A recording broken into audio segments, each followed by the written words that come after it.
Bruce Lee, the famous martial artist, once said, "I don't fear the man that's practiced 10,000 kicks. I fear the man that's practiced one kick 10,000 times." We're going to talk about that today and a couple of other things. I talk a lot about drilling and how important I think drilling is. It's the best way to get better faster, just to hit more balls. So with that in mind, I refocused on how much drilling I'm doing with my serve every day. So I'm here about 5 days a week. And so I've started again, like I did last year, serving more balls every day that I'm here. Yesterday, I passed the 10,000 serve mark drilling. So not counting all the coaching I do, not counting all the playing, but just drilling serves.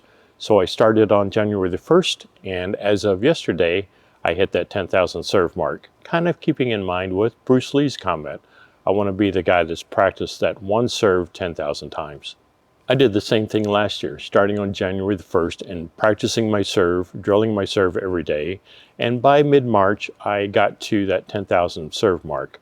The problem was I started off too fast. I started doing 250 serves a day, 5 days a week, until I got to that 10,000 serve mark. And it kind of took a toll on my shoulder. This year, I did the same thing, but I tried to be a little bit smarter. So I started off slower. I think in that first couple of weeks, I only did 120, 125 serves a day. And then I moved it up gradually to 140, then 175, and then maybe up to 200, and then up to 250. And the last few days, the last couple of weeks, I've been serving 300 balls a day, 5 days a week. So my shoulder's in much better shape. I started off slower, let my shoulder build up strength over the course of those weeks, and tried not to overdo it.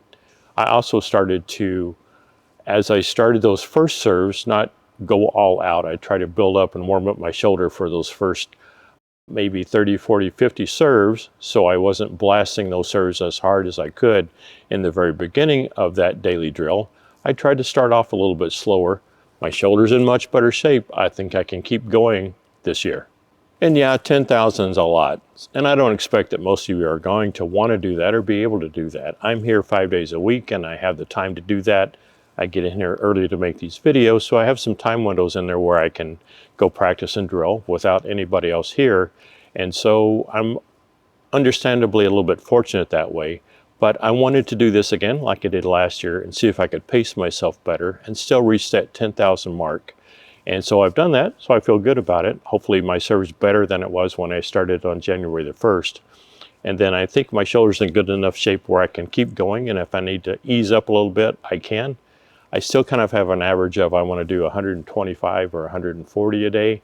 So I have this 300 that I'm doing a day now, giving me a little bit of a buffer. And if I need to take a day off or a couple of days off, I can do that. But I'm going to try to be a little bit more dedicated this year and not quit after that 10,000, but keep going and see what kind of pace I can keep for how long during this year.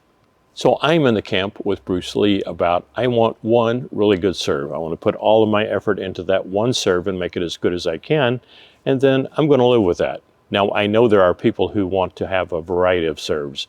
Maybe a really fast low serve, maybe this loopy serve that kind of bounces high, maybe a short serve, maybe a wide serve. So let's think about that a little bit and think about the pros and cons. So if I took my 10,000 and let's say I had 4 serves, so I divide that 10,000 by fourths, so that now I have practiced 2,500 serves for each one of those 4, then my expectation would be that none of those serves is as good as the one serve that I've done 10,000 times. So if I have multiple serves, I've diluted down my practice time and how many serves of each one of those that I have hit. Then the question is, what's my return on investment on those variety of serves for those 4 serves? Am I getting the payoff that I'm expecting or hoping for each one of those 4 serves? The best way to tell is record yourself and then do stats. Go, okay, I tried this short wide serve. How many times did I get an advantage off of that? How many times did I mess that up? The high loopy deep serve, the low fast serve. So keeping stats on all of those, and then be realistic and go, am I getting the payoff, the return on each one of those serves that I'm looking for? So again, I think if I can have one serve that I'm really good at, that I've done 10,000 times, I think is better than having 4 different serves that I've done 2,500 times. And both of those numbers may be large numbers for you because maybe you don't drill that much. You go, I would take 2,500 of 4 different things, but that's just what it is. It depends on what your philosophy is. If you want to have multiple serves, that's fine. Go do that. I don't have a problem with it. My one suggestion would be go record yourself, run the stats and go, am I getting the payoff for each one of those 4? Are each one of those 4 serve types good? Or am I kind of kidding myself? And yeah, sometimes they're good, but sometimes they're not so good. One more thing I want to talk about is a side benefit of having a good serve, a powerful serve that you can use as a weapon. Think about a time where you're returning serve and the person across the net has a really good serve.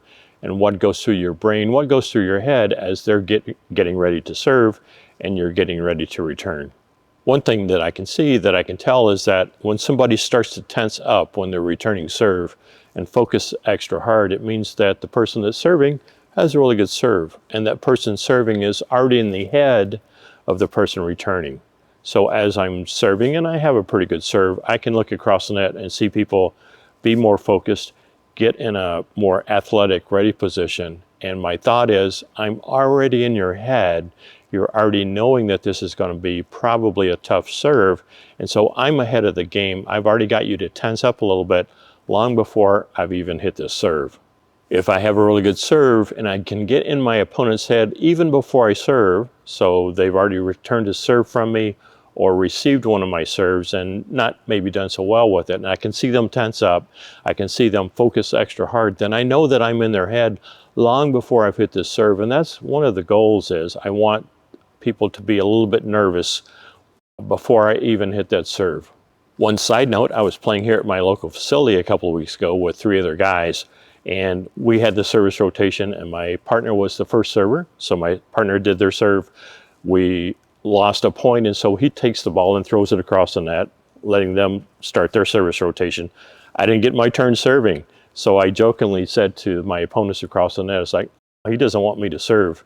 They jokingly said back, we don't want you to serve either.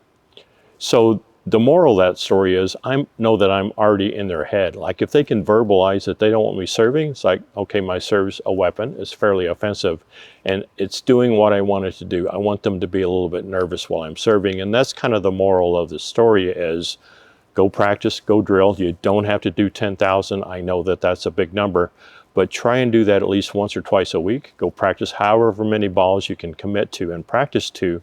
You want your serve to be better. You want it to be a weapon that will make your opponent tense up and dread having to return your serve.